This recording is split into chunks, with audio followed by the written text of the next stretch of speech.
Damn. So you can see that I didn't even remember to press record. Nothing's playing. I don't have any notes. So in this situation, what you would do is just hold down record, and then you will see something pops up called retro record.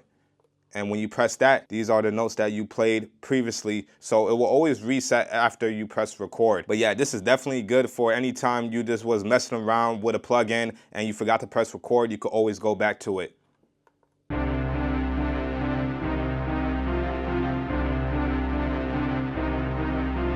So I haven't done a video like this in a while where I will go over tips that can really help you improve your workflow. And the last time I did those videos was on 2.0. Now that we on the 3.0, 3.4 version, now things are a bit different, layouts a bit different, but it still has the same fundamentals as 2.0. That's why I would tell you guys the ebooks that I have is for 2.0, but it also works for 3.0. So in today's video, I'm gonna also be showing you new tips that are specifically for 3.0, as this first one was actually for 2.0, where you could just hold down shift and record. It's still the same thing that will pop up, or you could just hold down record to get there. But let's get into tip number 2. So I have this beat here.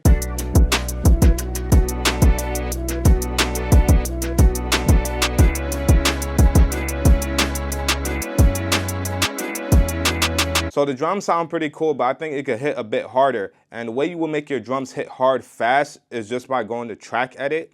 Then you will go to your effects. Then you will press effects again. And then you have the soft clipper, which will be on your, the last cue link. So I have my kick, snare, hi-hat. Man, I'm surprised I only used 3 drums in this track. I should probably add a bit more, but let's just go back to track edit. Hear how the kicks sound right now. And then as you can see, you really want the cue link to be on the 4th one, because even if you just click here, it's still not gonna be like synced up with that. And you could just do shift and cue link to go backwards. So that's just a quick tip in itself. But hit kick. And you can easily hear the drums hit harder. So let's just do that in context.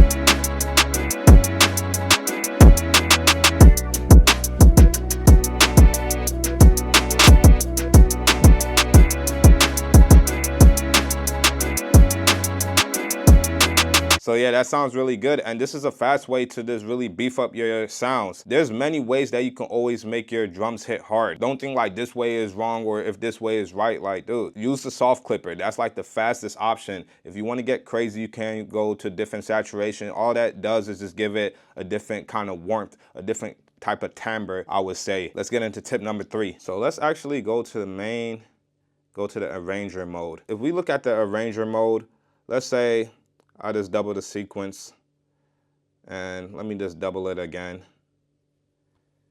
and we zoom out. So pretty much we can make a song out of this. So on 3.0 specifically, you can just hit this top bar right here. Now it's going to say time. All you have to do is just go to locators, and locators mean that you could just pick out from which point you want to like label stuff. So I can name locator 1 intro, and I can name locator 2 the hook. So do it, and just put this on the 4th bar. Let's say we wanted our intro to start right after the 4th bar. So I could close out of that. And then now all I have to do is hold down shift and hit intro, and it will lock into that spot. And what I can do is, since I'm on a drum track, I could just erase, take out the drums, do it. And then now I could just extend this out to play into the hook.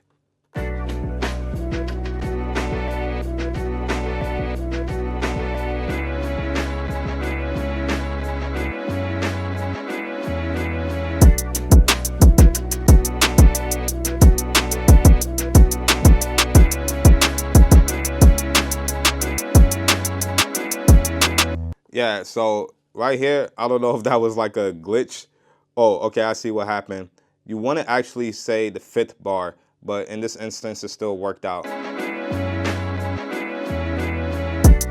So we could just go back in and change this to the 5th, because that makes sense actually, because if you go back, you can see this second one is showing at what beat. So beat 1 or beat 2 or beat 3 or beat 4. If I only have it on 4 bars, what I'm saying is to start on the 4th bar on beat 1 of the 4th bar. And that's not the final loop, because remember, if it's a 4/4 time signature, that 4 bar has to still play those 4 beats to complete that sequence.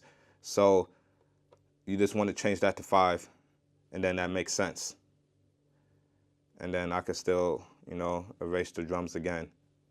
And then it makes sense. I think track 3 was the bass. We could also take that out, erase.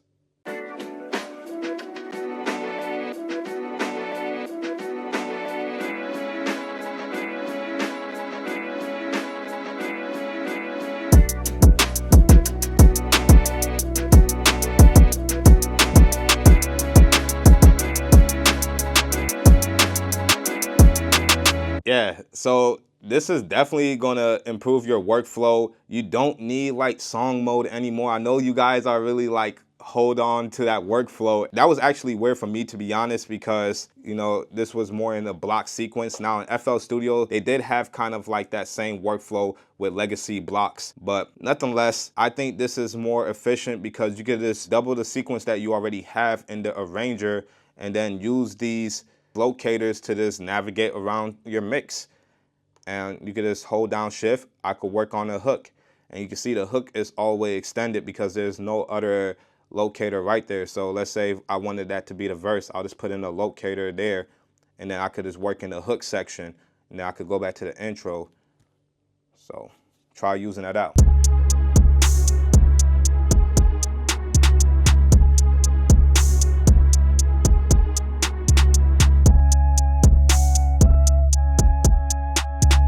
So for the drums, I would just like finger drumming, something like that. That's why it just sounds so basic. But nonetheless, what we can do is just go to menu and sample assign, and we could just swap out those drum sounds. Now, before we do that, I want to show you one tip that will help you out in your workflow when you have like your samples right here, especially if you're a finger drummer. Just for anybody really, it doesn't have to be a finger drumming workflow where you put your samples and the drums together. That can actually be an efficient workflow, because when you go to track it out, you will have your sample chops and you will have your drums all on one track, and then it will explode all at once. They made it a lot easier to do that in 3.0. So the tip where you're going to be able to play your samples and your drums, especially if you're finger drumming at the same time, and even if you just like record it. Let's go to track edit real quick. So let's go to global. You're going to want to have the workflow where you have certain pads cut off one another, because if I have my sample like this,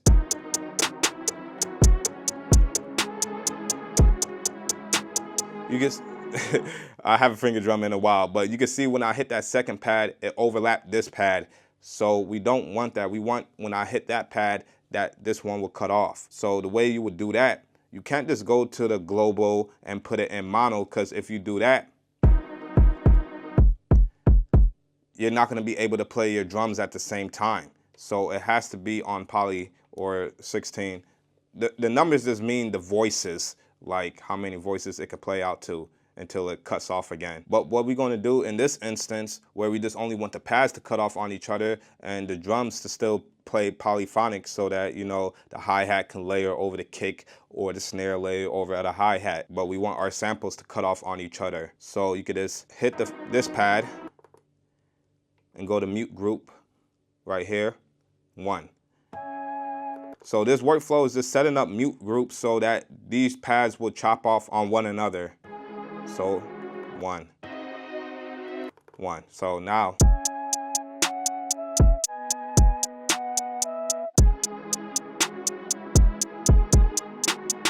so something like that pretty much, where now we could play our drums and we could play our samples. And even if you already recorded and you didn't finger drum, at least this will be the way for you to still work within this one track and have pads cut off on one another. Now let's see if we can swap out these drum samples real quick. Now here's another tip. I know we're probably at 5, but these are just bonus tips. These are just what's coming like out of my mind right now that I just want to share with you guys. And this is good because I'm showing you, this is my actual workflow in real time. So I would play it, and then I would use the plus and minus. That's hard. So when I'm switching through like this, I'm not loading all these samples. Like if we go to sample, it's not gonna be in the sample pool, only the one that I'm on. But all the other ones that I played previously, it's not gonna be on there. And I love that workflow because in FL Studio, I just go in the browser and just press enter, and you know, it'll be on the hi-hat track or whatever track I'm on, and then I could just swap them out without worrying that, oh, it's loading up data in the background. It's not doing that. So, but it only works when you do the plus and the minus. And then this clap, we can switch it out and do the same thing. Make sure it's on the green.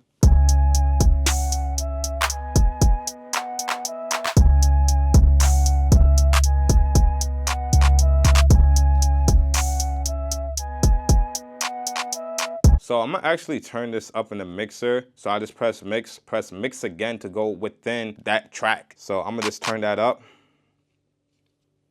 Now, some of you that's probably new is like, wow, you just turn it up from there. Well, on the MPC, you gotta realize when you go past 0, you're not necessarily clipping like how you would be clipping in a DAW. This is actually called soft clipping. So long story short, this is just the threshold to show you before you get to that, you know, hard clipping. And between that space of getting to the hard clipping is what's called soft clipping. That's the best way I look at it, and it's gonna make your drums hit hard.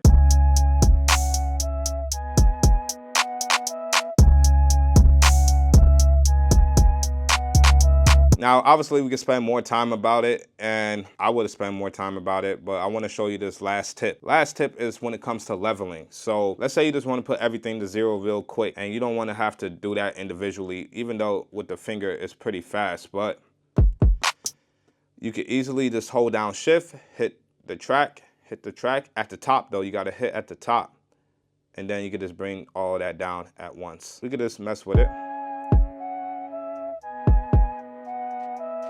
We could bring it up all together like that if we wanted to.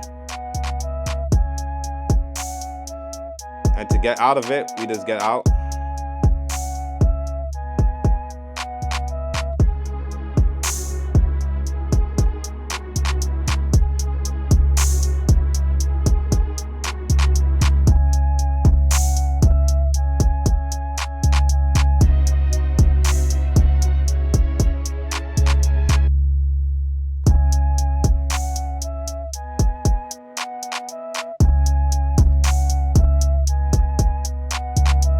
I would probably swap out the hi-hat and all that stuff, but that's not the point. The point is just to show you that you can just add this like trick to control multiple volumes at once. That's pretty much the tips for this video. Don't want to spill out all the sauce, but nah, you know, I don't want to make this video too long, but there is a lot more sauce that you can do on the MPC. If you want another video like this, let me know in the comments. And remember to check out the ebooks, because I teach a lot of these cool techniques in those ebooks, and you can still apply them to 3.4. So check those out, and until next time, again, peace.